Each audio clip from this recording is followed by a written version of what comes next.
menyenangkan hati Tuhan lebih dari segalanya. Disingkatnya hidupku, kesempatan berharga karena anugerah-Mu. Di renungan hati ini, kata dan perbuatan, di semua rencanaku, semua cita-citaku, seturut kehendak-Mu. Engkau ciptakan aku untuk menyenangkan-Mu. Sepanjang hidup ini sampai di sorga nanti, menyenangkan-Mu selalu. Di mana Engkau ada, aku rindu berada. Engkau kesukaanku, batu karang perhentian tak akan tergantikan.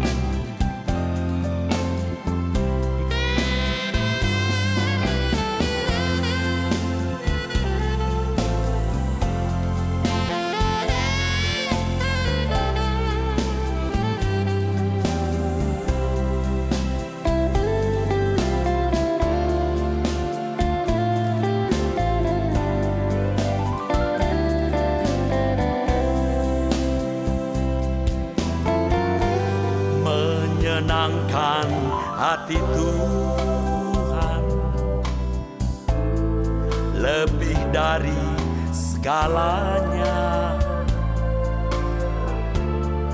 Disingkatnya hidupku, kesempatan berharga karena anugerah-Mu. Di renungan hati ini, kata dan perbuatan, di semua rencanaku, semua cita-citaku, seturut kehendak-Mu. Engkau ciptakan aku untuk menyenangkan-Mu. Sepanjang hidup ini sampai di sorga nanti, menyenangkan-Mu selalu. Di mana Engkau ada, aku rindu berada. Engkau kesukaanku, batu karang perhentian tak akan tergantikan. Engkau ciptakan aku untuk menyenangkan-Mu. Sepanjang hidup ini sampai di sorga nanti, menyenangkan-Mu selalu. Di mana Engkau ada, aku rindu berada. Engkau kesukaanku, batu karang perhentian tak akan tergantikan. Engkau kesukaanku, batu karang perhentian tak akan tergantikan.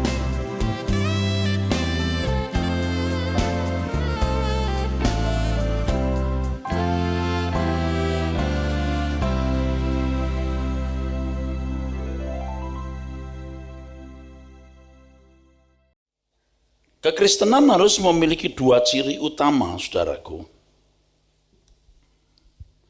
Yang pertama itu kesucian yang berstandar Allah sendiri.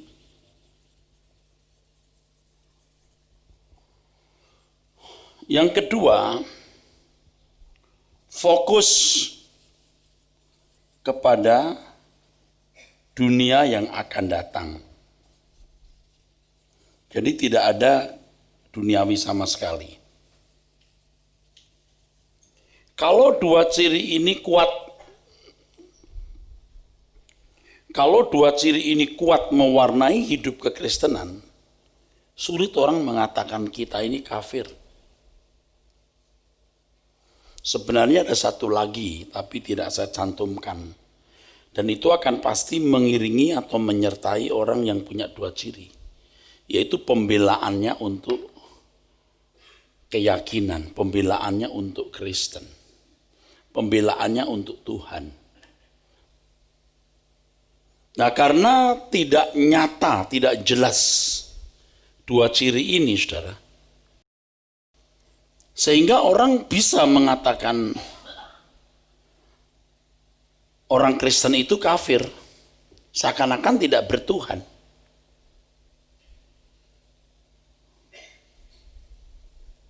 Kita tidak perlu marah ya, orang mengatai kita kafir, tidak perlu marah. Justru itu menjadi koreksi bagi kita. Kok bisa loh orang mengatai kita kafir itu? Mungkin sudah berkata ya memang karena ekstrim dan tidak jujurnya orang. Bisa juga, saudara. Tapi fakta yang juga tidak bisa kita bantah, kekristenan tidak menampilkan kehidupan Kristiani yang benar. Nah, sekarang kita telah dibukakan oleh Tuhan begitu banyak kebenaran-kebenaran yang luar biasa ini, saudara. Dan hal ini akan memacu kita untuk memiliki kekristenan yang benar. Minggu lalu kita melihat 1 Petrus pasal 1, saudaraku, bicara soal tujuan iman. Ya, kita melihat dulu, lalu kita akan teruskan. Ini juga tidak jauh dari apa yang saya jelaskan ini, saudara. 1 Petrus pasal 1. Kalau di 1 Petrus pasal 1 ini, tekanan yang pertama itu, yang kedua ini, baru yang pertama. Ini saya membuat urutan ini sebenarnya agak terbalik ya, saudara. Tapi tidak terbalik sama sekali, artinya memang kalau diurut dari pasal 1 dan 2 memang bicara soal kekudusan. Tapi pasal 3, 4, 5, 6, 7, 8 ini bicara soal pengharapan dunia akan datang. Baru ayat yang ke-14, 15, 16, 17 itu bicara soal kesucian hidup.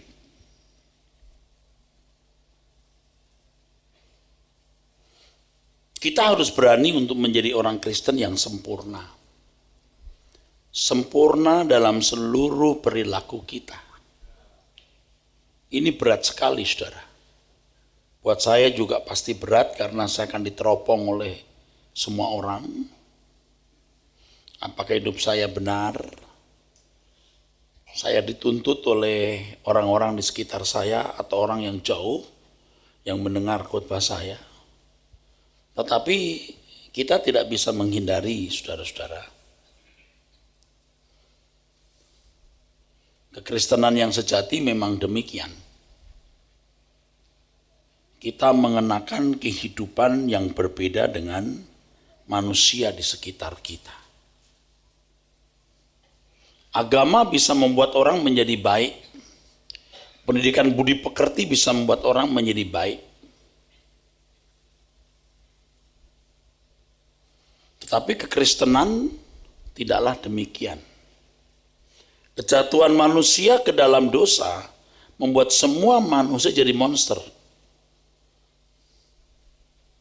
Saya pinjam kata monster, saudaraku. Kalau definisi monster yang saya lihat dari kamus itu artinya makhluk yang tidak seperti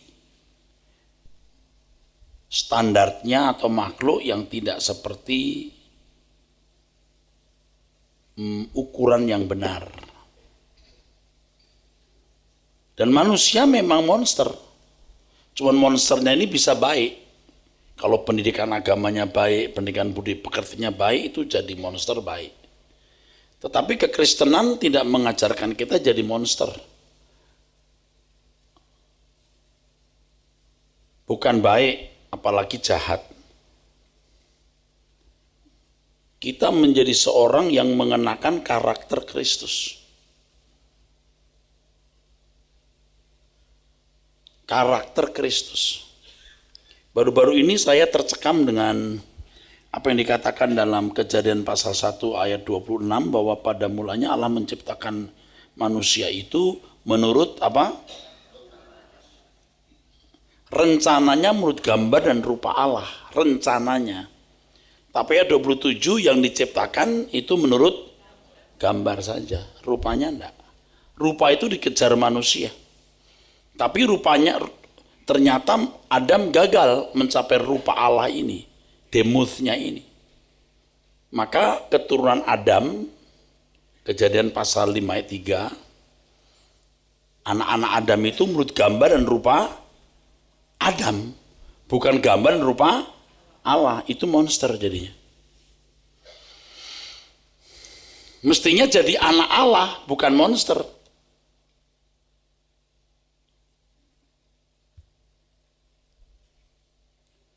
Tidak pada standar itu monster. Anak-anak Adam menjadi monster-monster, saudara.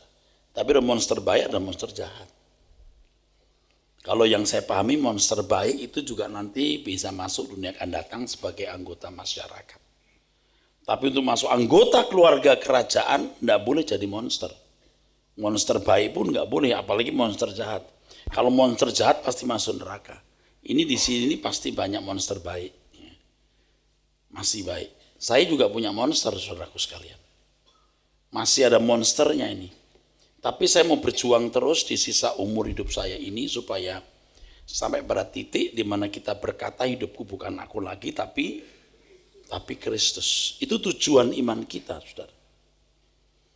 Dan orang yang benar-benar sampai pada penghayatan bahwa hidupnya bukan dia lagi tapi Kristus yang hidup dalam dirinya, itu baru bisa menghayati, bukan sekedar ya pengertian, tapi menghayati dunia bukan rumahnya. Jadi untuk bisa menghayati dunia bukan rumahnya itu tidak mudah, saudara. Kita baca dulu surat Petrus, baru nanti kita belajar dari Paulus ya, saudara sekalian. 1 Petrus pasal 1 dulu supaya meneguhkan apa yang saya kemukakan ini. Ayat 3 kita mulai. Terpujilah Allah dan Bapa Tuhan kita Yesus Kristus, yang karena rahmat-Nya yang besar telah melahirkan kita kembali oleh kebangkitan Yesus Kristus dari antara orang mati, kepada suatu hidup yang penuh pengharapan, untuk menerima suatu bagian yang tidak dapat binasa, yang tidak dapat cemar, dan yang tidak dapat layu, yang tersimpan di surga bagi kamu. Nah ini yang kedua ini, saudara, fokusnya ke langit baru, bumi baru. Dan Kristen harus begitu. Jadi kalau orang masih cinta uang, itu monsternya nggak akan pernah mati. Yang membuat monster kita hidup eksis itu kekayaan dunia. Harta. Orang kalau masih mengharapkan bisa dibahagiakan oleh dunia ini, masih cinta uang, masih memperhitungkan kekayaan, monsternya nggak bisa mati. Itu satu-satunya yang bisa membuat monster hidup itu di situ. Makanya Tuhan mengatakan akar segala kejahatan cinta uang. Ini nggak gampang kok saudara untuk mengalihkan fokus kita ke langit baru bumi baru, itu nggak gampang. Saya juga menyadari. Di mana ada hartamu, di situ hatimu berada. Nggak gampang. Ingat, kekristenan bukan mempercantik monster, bukan memperbaiki monster. Itu agama lain. Itu pendidikan budi pekerti. Saya mengerti itu. Orang yang di luar Kristus yang tidak mendengar Injil atau salah mendengar Injil, monsternya kalau baik bisa masuk dunia akan datang. Saya pinjam kata monster ya. Dan kalau mau boleh bicara lagi selanjutnya agak susah dimengerti. Nanti di dunia akan datang baru ada pendidikan. Mereka akan dididik lagi oleh kita. Kita yang masuk anggota keluarga kerajaan yang tidak punya monster. Karena kita berkarakter Kristus. Amin. Saudara bisa mengerti ya. Tujuan iman kita di situ. Makanya kalau kekristenan kita seperti ini, ya nggak lawan, agama lain pun nggak lawan. Bukan mau banding-bandingin. You boleh banyak ngomong, terserah. Nggak ada artinya. Nggak ada artinya. Moral agama, moral pendidikan budi pekerti itu nggak ada artinya dibanding dengan mengenakan pribadi Kristus. Berkarakter ilahi. Nah, orang seperti ini baru namanya anak Allah. Baru disebut lahir baru. Jadi banyak kita yang belum lahir baru. Ingat, kalau untuk hidup 70 sampai 90 tahun, perlu 9 bulan untuk di masa inkubasi, masa pertumbuhan janin itu. Tapi untuk kekekalan nggak cukup 9 bulan, bisa 70 tahun. Makanya proses ini terus berlangsung, saudara-saudara. Saya akan terus menyampaikan, menyuarakan ini. Oke, teruskan. Yaitu kamu yang dipelihara dalam kekuatan Allah karena imanmu, sementara kamu menantikan keselamatan yang telah tersedia untuk dinyatakan pada zaman akhir. Iya, keselamatan ini artinya perwujudan dari kerajaan Allah yang dihadirkan dan kita menjadi anggota keluarga kerajaan itu. Waduh, itu kalau saudara bisa menghayati, Anda rela tinggalkan apapun. Anda rela tinggalkan apapun. Tapi nggak paksa ya. Seperti Matius 19, orang kaya yang mau hidup kekal itu. Dia monsternya baik. Lakukan hukum itu cukup. Monsternya baik. Tapi kalau kamu mau menjadi sempurna, jual. Nggak boleh ada ikatan. Nggak boleh ada ikatan apapun. Baru kau latih punya pribadi seperti pribadiku.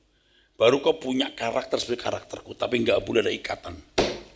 Maka perlombaan yang diwajibkan itu kan langkah awalnya melepaskan beban dan dosa.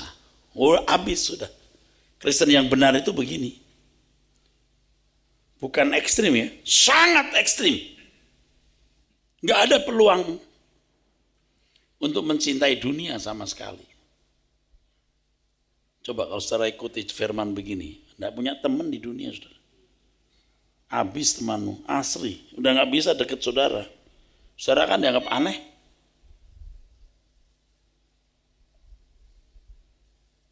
Terus 6. Bergembiralah akan hal itu, sekalipun sekarang ini kamu seketika harus berduka cita oleh berbagai-bagai pencobaan. Ya, berbagai-bagai pencobaan. Kalau zaman itu kan aniaya yang hebat. Terus, Maksud semuanya itu ialah untuk membuktikan kemurnian imanmu yang jauh lebih tinggi nilainya daripada emas yang fana, yang diuji kemurniannya dengan api, sehingga kamu memperoleh puji-pujian dan kemuliaan dan kehormatan pada hari Yesus Kristus menyatakan dirinya. harus ada ujian, saudara. Kalau ada ujian itu berarti respon manusia sangat ditentukan. Jadi jangan berpikir bahwa Allah yang menentukan seseorang selamat, yang lain dibiarkan. Ujian ini menunjukkan bahwa respon manusia, respon individu sangat berperan. Terus, Sekalipun kamu belum pernah melihat dia, namun kamu mengasihinya. Kamu percaya kepada dia sekalipun kamu sekarang tidak melihatnya. Kamu bergembira karena sukacita yang mulia dan yang tidak terkatakan. karena kamu telah mencapai tujuan imanmu, yaitu keselamatan jiwamu. Oke, itu keselamatan jiwamu.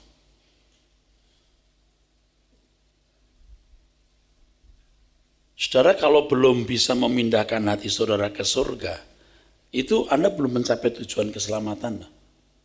Belum. Ini Alkitab yang bicara. Kalau masih mencintai dunia, masih harap nyaman di bumi, pengen punya rumah, mobil, lalu menikmatinya, you belum mencapai keselamatan. Yang mencapai keselamatan itu orang yang sudah tidak mengharapkan kebahagiaan dunia ini. Sama sekali. Nanti baru yang bawahnya soal kesucian. Ini kan tadi saya bilang seperti terbalik. Kalau saudara masih mengharapkan kebahagiaan dari dunia ini, you itu belum mencapai tujuan imanmu. Tujuan keselamatan itu. Susah loh saudara, tidak gampang loh ini. Tapi ya, inilah kebenaran saudara. Inilah kebenaran. Inilah yang murni, genuine, yang pure ini saudara-saudara. Ini. Saudara kalau dilanda berbagai masalah hari ini itu indah. Supaya saudara diuji. Ya. Diuji. Saya tahu kok banyak saudara yang hatinya belum bisa pindah. Kok nggak bisa ya?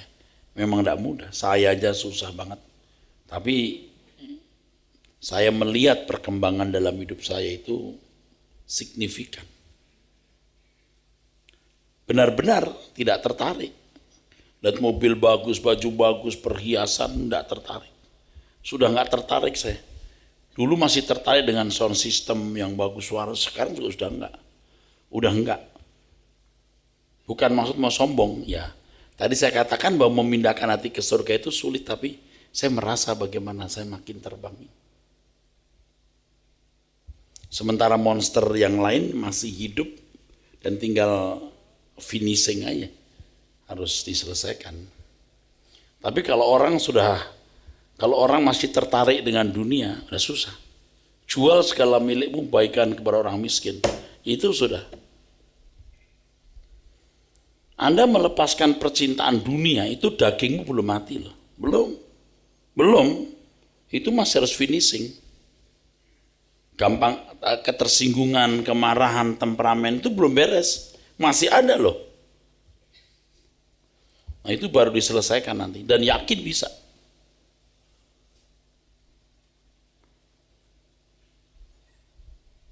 Oke. Dan kalau membaca ayat yang ke-10 sampai 12 ini bicara soal bahwa nabi-nabi dulu sebenarnya menantikan anugerah ini. Tapi ini mereka tidak berkesempatan. 13 kita baca.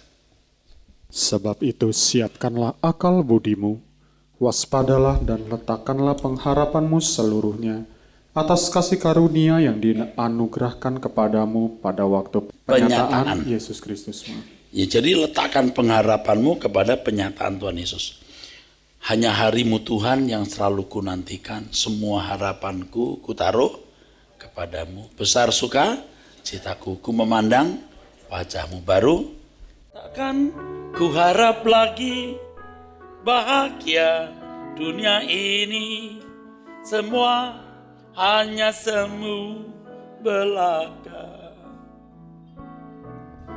Tuhan dan kerajaanmu itu segenap hidupku sekarang dan selamanya.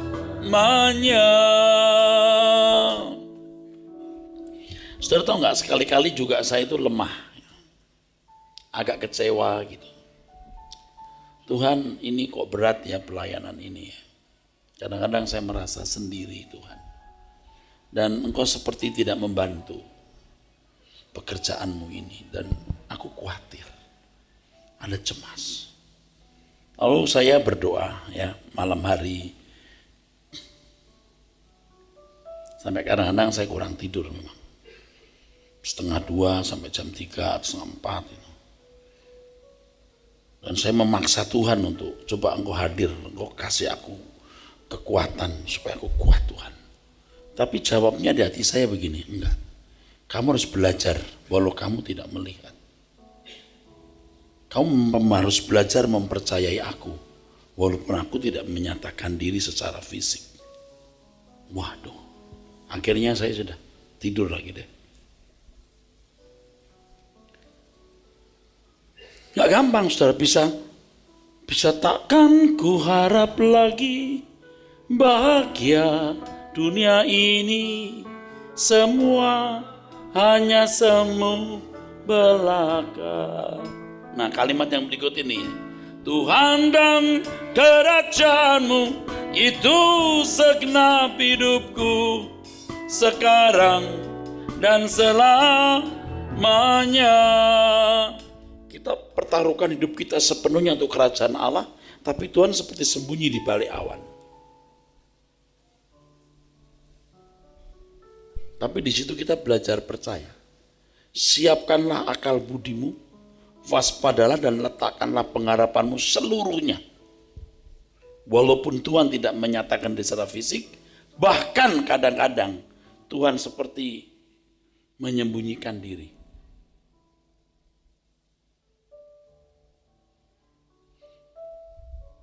Sebab kalau saya berdoa lalu Tuhan tiba-tiba datang terus Erastus begini-begini, wah saya kuat sekali itu.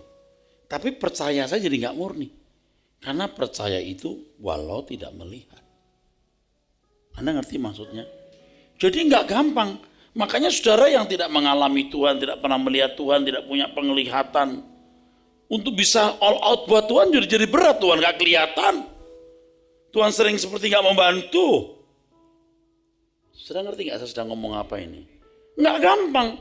Saya all out. Tapi Tuhan seperti nggak membantu. Tuhan seperti sembunyi. Dan sekali-kali kita jadi lemah juga. Aduh Tuhan, aku takut juga nih menghadapi kondisi begini. Dan banyak masalah depan mata yang harus selesai.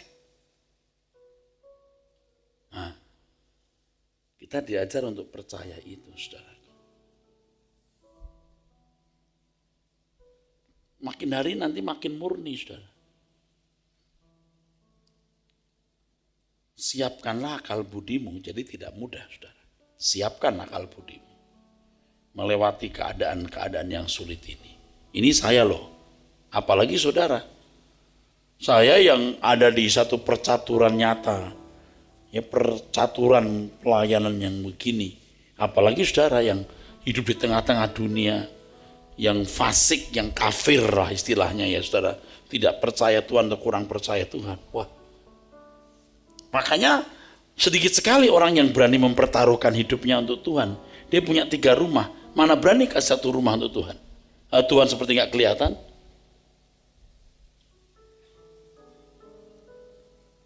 Padahal pada waktu saudara mati, saudara menghadapi pengadilan Tuhan, ada Tuhan yang hidup.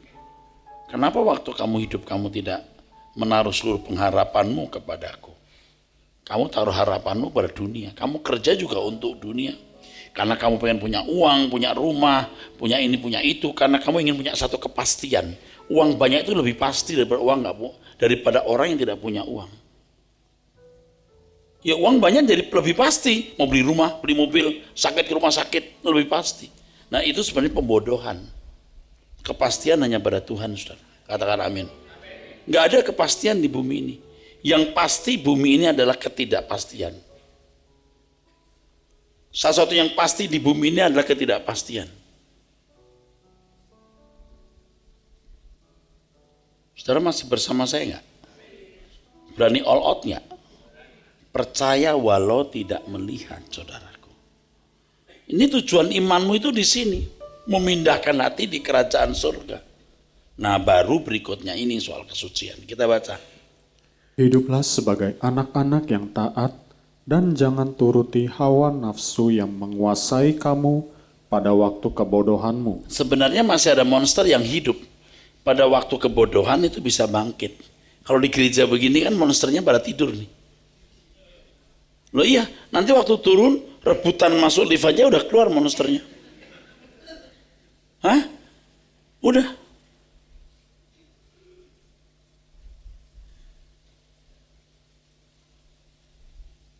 You keluar, you kasih uang ke petugas jaga parkir. Kelamaan Anda bilang, lama amat sih, udah keluar. Monsternya udah keluar. Makanya orang mesti belajar, saudara.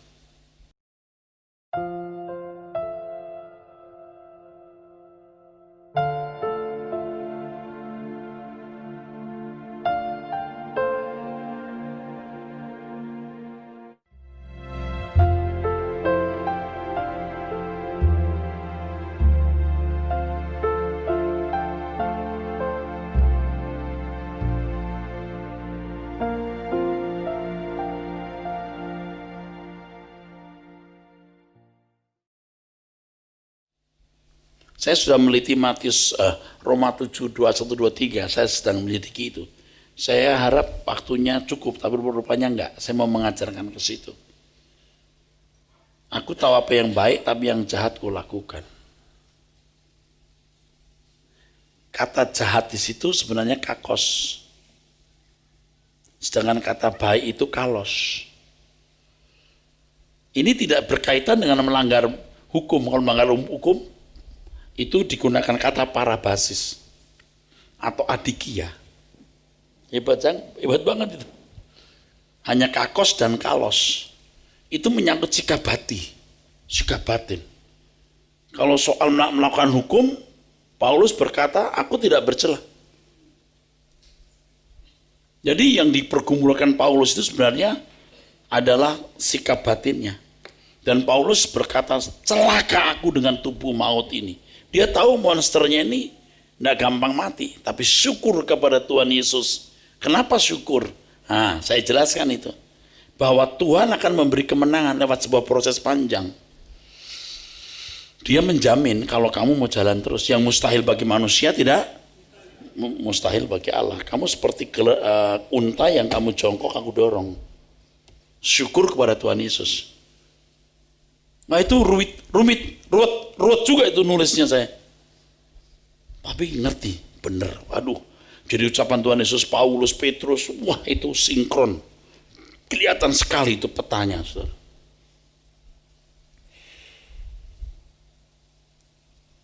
Saudara masih bersama saya nggak ya? Ngerti maksudnya ya? Itu monsternya itu loh. Aku tahu apa yang baik, tapi yang jahat ada padaku. Makanya dengan akal budiku aku melayani. Melayani itu diperbudak. Diperbudak. Tapi dengan tubuh insaniku aku melayani, diperbudak. Kita sadar tubuhku ini diperbudak. Aku itu seperti terpenjara oleh suatu monster, oleh suatu kekuatan. Tetapi aku harus tetap mencintai Tuhan, mencintai apa yang baik. Maka Kristus akan menolong aku. Kasih karunia juga sebenarnya. Tetapi respon manusia tidak hilang. Tetap ada respon. Tapi kalau pengajarannya salah, yang penting percaya Yesus juru selamat, udah selamat. Wah, monsternya nggak mati itu. Nggak mati. Dia cuma pendidikan budi pekerti saja. Allah menentukan kamu selamat, sampai kapanpun kamu selamat. Wah, enggak mungkin dia berjuang bisa membunuh monsternya. Jadi baik juga bisa, bukan nggak bisa.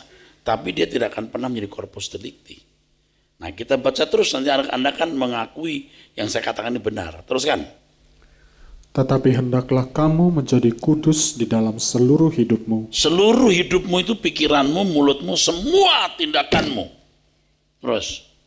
Sama seperti Dia yang kudus yang telah memanggil kamu.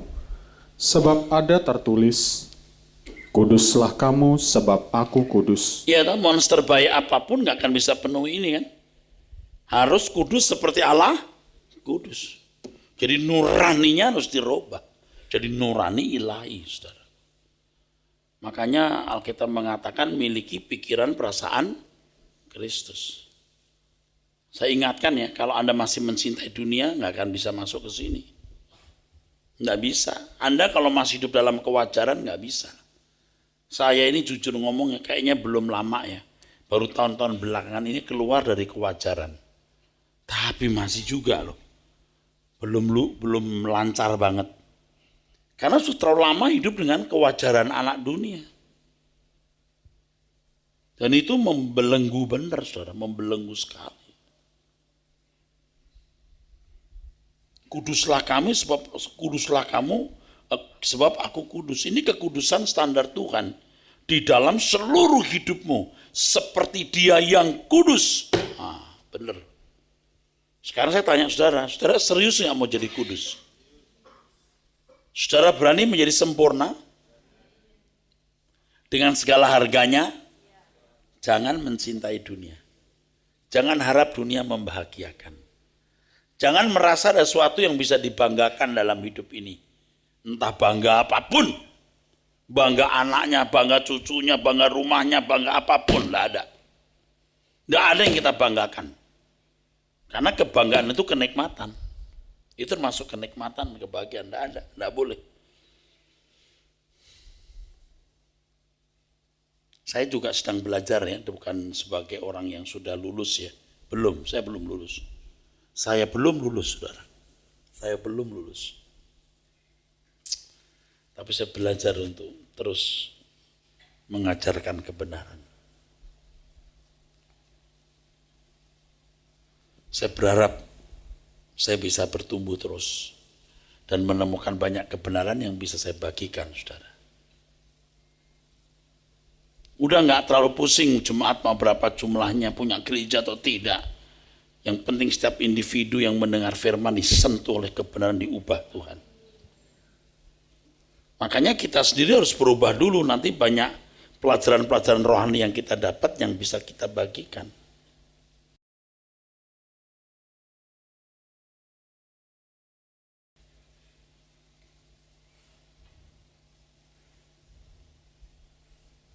Minggu lalu saya sudah singgung, orang Kristen yang benar itu sudah tidak lagi mempersoalkan hal-hal nggak sepele, nggak perlu ribut lagi. Nggak perlu. Nggak akan terikat barang branded, nggak akan terikat lagi dengan ulang tahun harus dirayakan, nggak perlu, udah. Nanti kalau pesta pengantin, model baju harus begini, enggak perlu. Yang penting sopan aja. Jasnya harus gini, enggak perlu. Yang penting lancar aja deh. Enggak ada kebanggaan-kebanggaan.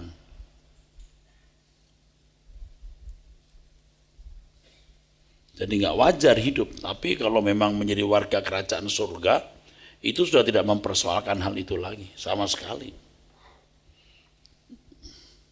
Teruskan, Pak. Dan jika kamu menyebutnya Bapa, yaitu Dia yang tanpa memandang muka menghakimi semua orang menurut perbuatannya, maka hendaklah kamu hidup dalam ketakutan selama kamu menumpang di dunia ini. Iya. Kok sampai ketakutan? Ya, karena Dia harus seperti Bapa. Jadi haruslah kamu sempurna seperti Bapa. Itu ya begitu maksudnya. Kalau kamu nggak sempurna, kamu harus takut. Dan lebih baik kita takut sekarang, atau kalimat yang sering saya gunakan, lebih baik kita krisis hari ini. Jangan di depan dokter baru krisis, kalau waktu dokter berkata, ini stadium 4 nih Pak, baru krisis. Krisisnya waktu kita di meja makan, waktu kita lagi nge-gym, rasanya pengen berhenti, nggak mau nge-gym, harus terus olahraga, jaga pola makan, pola hidup yang baik, itu krisisnya. Jangan kita pindahkan krisisnya nanti di hadapan pengadilan Tuhan. Sekarang krisisnya dulu. Periksa Tuhan kalau jalanku salah. Periksa kalau aku menyimpang. Ampuni aku Tuhan. Jika kamu menyebutnya Bapa yang tanpa memandang muka menghakimi semua orang menurut perbuatan. Ini kadang-kadang orang Kristen yang bodoh ini ngambil satu ayat lepas dari konteksnya. Kita diselamatkan bukan karena perbuatan. Waduh, itu konteksnya apa, ini apa. Untuk membela satu premis loh. Itu benar-benar menyesatkan.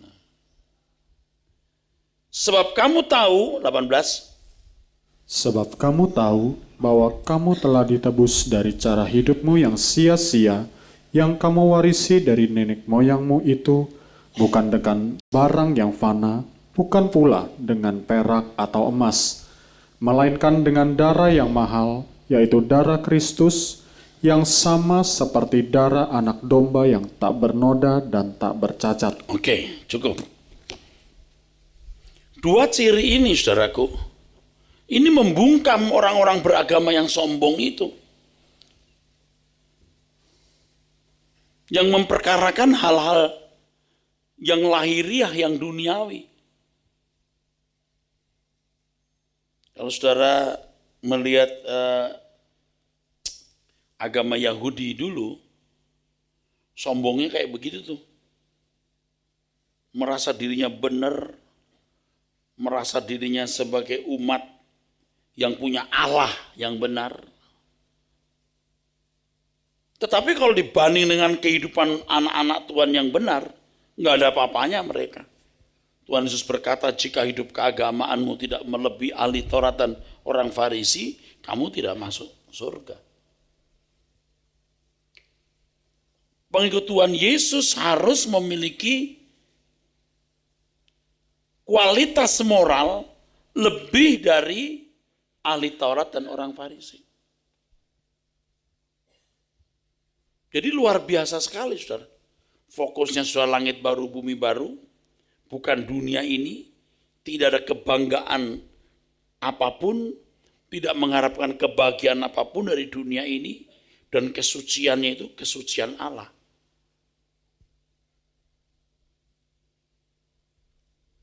Jadi kalau dibanding dengan orang-orang yang beragama memang nggak bisa dibandingkan kekristenan, luar biasa, jauh, nggak ada apa-apanya itu. Tapi karena Kristen yang sejati tidak dimiliki banyak orang Kristen, orang bisa berkata kafir sama kita. Tapi kalau ajaran seperti ini diajarkan, kamu mau ngomong apa kamu? Lawan ajaran Tuhan Yesus yang begini mulia. Lu nggak ada apa-apanya, bukan kita mau menelanjangi dia. Cuman kita mau beritahu, kamu jangan coba-coba memusuhi Tuhan Yesus. Yang tadi saya janjikan kita buka Roma pasal 7, ayat 21 sampai 24. Ini perjuangan, saudara, untuk mencapai tujuan iman. Yang pertama, tadi sudah kita banyak bicara soal fokus langit baru, bumi baru ya. Yang kedua soal kesucian. Kesucian yang bagaimanakah? Saya sudah sering jelaskan dan tadi juga saya singgung. Kesucian Allah sendiri.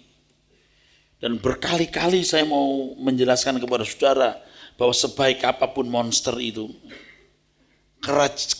keluarga, maksud saya, kerajaan Allah, keluarga kerajaan Allah hanya menerima orang-orang yang berkarakter Allah. Tidak menerima orang yang tidak berkarakter Allah. Ini berat sekali. Tetapi yang mustahil bagi manusia tidak mustahil bagi Allah. Saudara mau pilih paket ini? Oke. Kita belajar. Ayo kita baca ayat ini. Demikianlah aku dapati hukum ini. Jika aku menghendaki berbuat apa yang baik, yang jahat itu ada padaku. Sebab di dalam batinku aku suka akan hukum Allah. Tetapi di dalam anggota-anggota tubuhku, aku melihat hukum lain yang berjuang melawan hukum akal budiku, dan membuat aku menjadi tawanan hukum dosa yang ada di dalam anggota-anggota tubuhku. Aku manusia celaka. Siapakah yang akan melepaskan aku dari tubuh maut ini? Oke. Ada satu hal yang sulit saya mau jelaskan. Sulit, tapi saya tetap jelaskan, saudaraku. Karena harus dijelaskan. Cuman kalau di dalam tulisan saya sudah sulit menjelaskan. Sulit.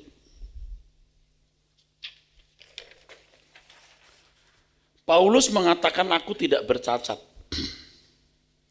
Di Filipi pasal 3 ayat yang ke-6. Itu berarti Paulus tidak pernah didapati bersalah. Tapi tentu kalau enggak sempurna mereka punya darah domba untuk menyelesaikannya. Jadi begini saudara,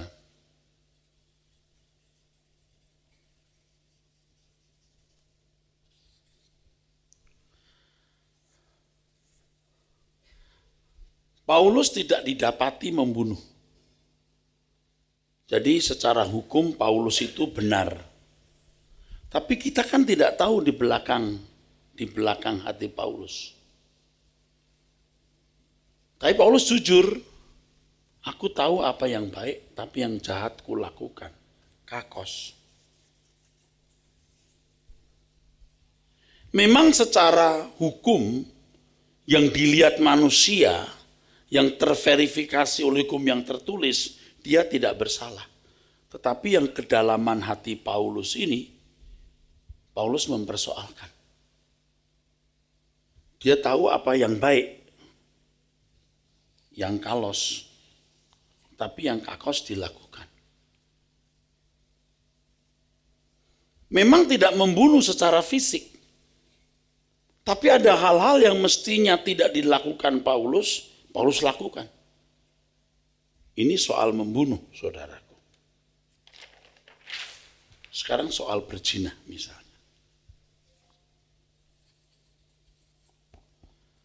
Paulus tidak didapati berzina. Tidak terverifikasi secara hukum bahwa ia melakukan pelanggaran. Tetapi kita tidak tahu hati Paulus. Dia tahu apa yang kalos, yang baik, tetapi kakos dia lakukan.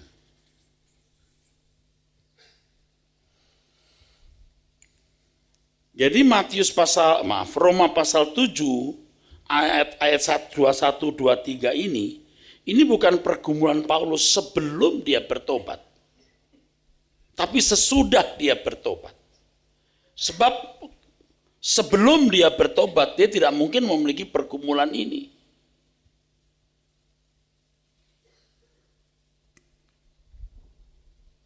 Jadi untuk memahami dengan tepat paragraf ini, kita harus bisa membedakan beberapa kata penting dalam ayat ini, saudaraku. Ya, kata kakos bisa berarti bad nature yang bertalian dengan pikiran, mode of thinking atau feeling, ya. Hal ini berbeda dengan kata parabasis yang artinya melanggar hukum. Memang tidak parabasis, tidak melanggar hukum, tapi ada bad nature. Ini mode of thinking, feeling. Ini bicara soal di dalam batin. Kata kedua adalah kalos. Kata ini berarti keindahan atau keunggulan atau kecantikan. Nah, dalam tahap ini orang percaya bisa melihat monster pada dirinya. Melihat monster yang ada pada dirinya dan kehidupan anak Allah yang sedang bertumbuh. Hal ini sama dengan adanya dua gairah, dua hukum, dua standar moral. Begitu kuatnya monster dalam diri seseorang, sehingga seperti Paulus ia merasa ada dalam tawanan dan mengatakan bahwa dirinya manusia celaka. Dia melihat itu ada monster. Kita harus sampai pada tahap itu, saudara, membedakan antara monster dalam diri kita dan kehidupan anak Allah. Mungkin sudah tidak berzina, secara fisik mungkin juga tidak membunuh, tetapi gerak batin seseorang harus kita melihat. Dia bisa melihat monster di dalam dirinya dan kehidupan anak Allah yang agung atau pribadi Allah. Kembali saya jelaskan, saudara, ayat 26 di Kejadian pasal 1. Baiklah kita menciptakan manusia menurut gambar dan rupa. Ini Selem, ini Demoth. Ini komponen-komponen yang ada pada Allah juga ada pada manusia, pikiran, perasaan, dan kehendak. Yang ini kualitas. ketika Allah berkata, kamu boleh makan semua buah di taman ini. Itu artinya harus makan, kalau nggak makan mati. Buah apa yang dimakan? Buah secara fisik, segala jenis buah yang ada. Tapi ada 2 buah di tengah taman. Buah dari pohon kehidupan, dan pohon pengetahuan tentang yang baik dan yang satu itu nggak boleh dimakan. Jadi manusia hidup bukan hanya dari roti, artinya kamu harus makan buah itu, tapi juga harus makan pohon kehidupan. Tapi ternyata Adam tidak mengkonsumsi pohon kehidupan. Adam lebih banyak mengkonsumsi pohon pengetahuan tentang yang baik dan jahat. Sehingga keserupaan ini tidak pernah dicapai, saudara. Jadi monster. Sebaik apapun monster. Nah, keselamatan itu mau mengembalikan manusia ke rancangan semula. Tuhan Yesus role model yang berhasil.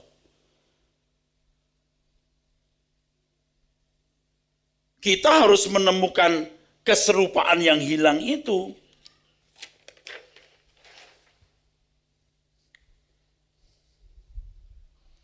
Makanya ya saudaraku,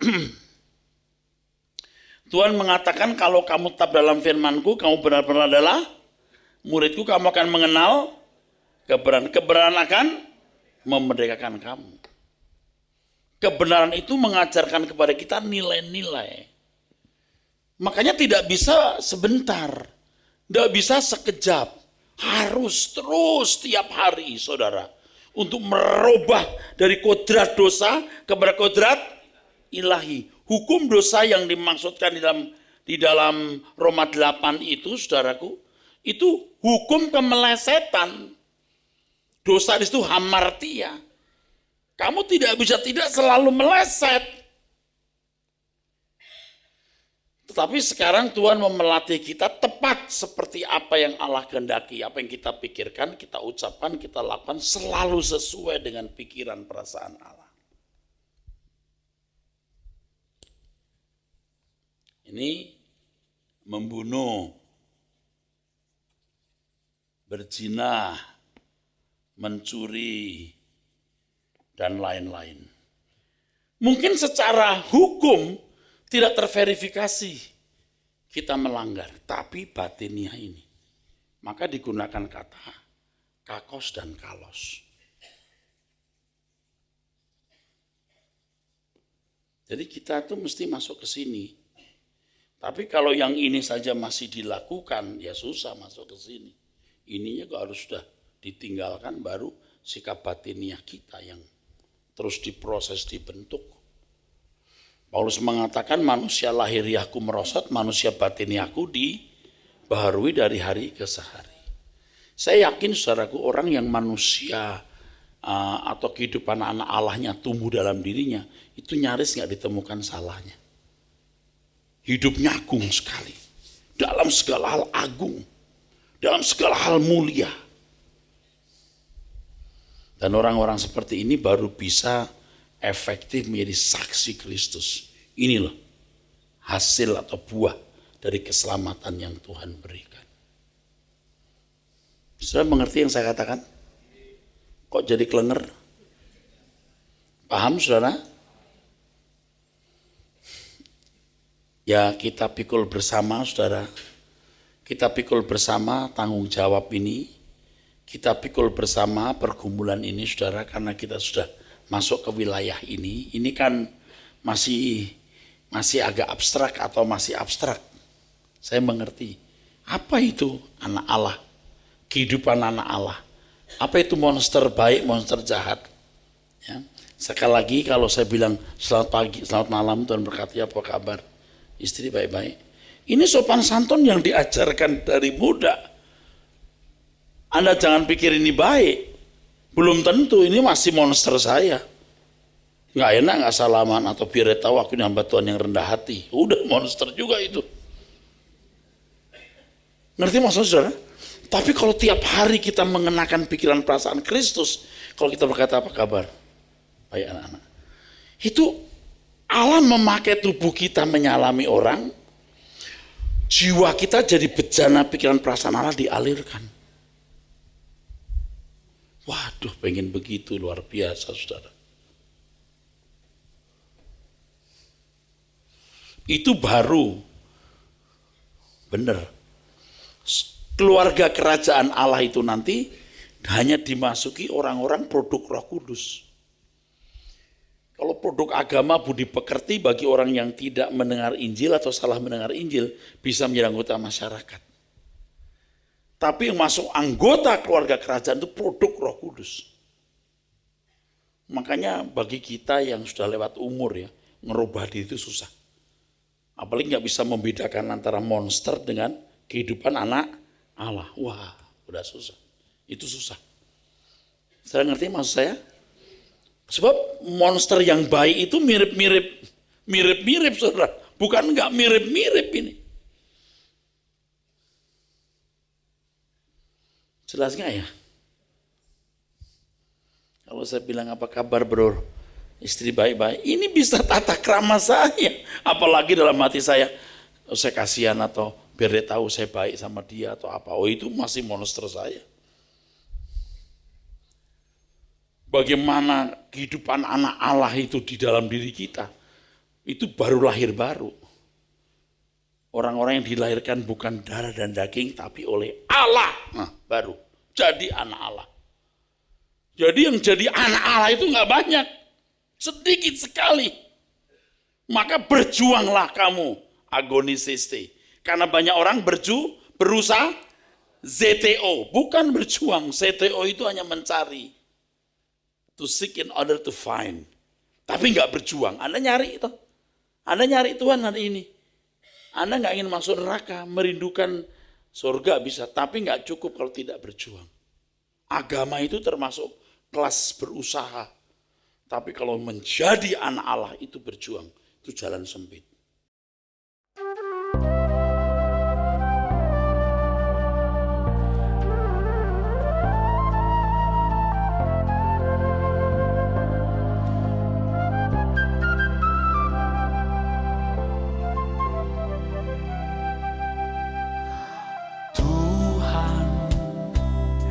Aku rela mengosongkan bejana jiwaku ini dari segala keinginanku dan semua hasrat pribadiku. Tuhan, penuhi aku dengan gairah surgawi nan suci, agar apapun tak ku ingini lagi, hanya Engkau hartaku abadi. Saat ku pulang menghadap Bapa, hanya Engkau yang ku miliki. Kerinduan hatiku, kehausan jiwaku, dapat ku memandang wajah-Mu.